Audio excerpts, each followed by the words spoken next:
नमस्कार, मी शुभम. तुम्ही बघता एलएस मराठी आणि एलएस मराठी मुंबई गोवा महामार्गावरून अतिशय धक्कादायक वास्तव तुम्हाला दाखवतोय.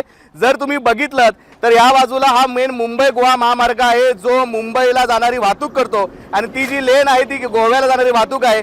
पण या ठिकाणी जर बघितलं तर हायवे लगतच भलं मोठं भंगारचं गोदाम या ठिकाणी उभं केलेलं आहे. सर्वात महत्त्वाचं म्हणजे कोणत्याही सरकारी कागदपत्राची परमिशन या ठिकाणी न घेता हा भला मोठा व्यवसाय चालू केलेला आहे असं इथल्या ग्रामस्थांचं म्हणणं आहे. त्याचबरोबर तुम्ही माझ्या पाठीमागे जर बघितलं तर अनेक केमिकलचे जे रिकामे बॅलर असतात ते बॅलर या ठिकाणी आहेत ते इथं कटिंग केले जातात आणि या कटिंग करण्यामध्ये अतिशय महत्त्वाचं म्हणजे MIDC मध्ये जी मशिनरी वापरली जाते त्या मशिनरीचा वापर या ठिकाणी केला जातो आणि त्या मशिनरीचा जो होणारा आवाज आहे त्या आवाजाने आजूबाजूला जे नागरिक आहेत त्या नागरिकांना भला मोठा त्रास होता असल्या ग्रामस्थांचं म्हणणं आहे. आणि याच विषयावरती बोलण्यासाठी आपल्यासोबत ग्रामस्थ आहेत, नागरिक आहेत.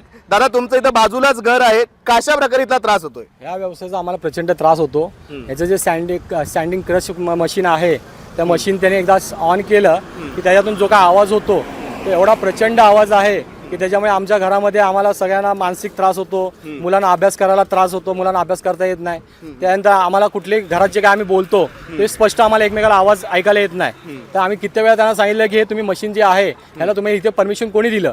जे मशीन MIDC सारख्या एरियामध्ये असतं हे गावच्या ठिकाणी कसं काय याला ग्रामपंचायत एरियामध्ये याला परमिशन मिळालंय?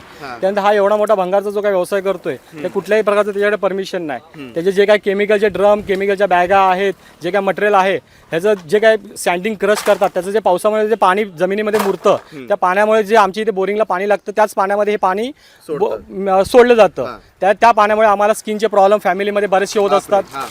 सगळ्या आमच्या फॅमिलीला स्किनचे प्रॉब्लेम गेले अनेक वर्षापासून आहेत.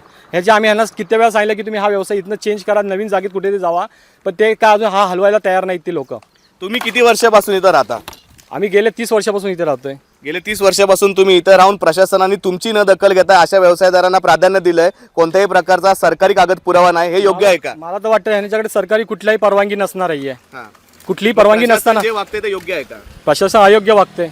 काय कारवाई झाली पाहिजे यांच्यावर, त्यांनी संबंधित प्रशासनावरती? प्रशासनाने यांच्यावरती कारवाई करणं अतिशय गरजेचं आहे.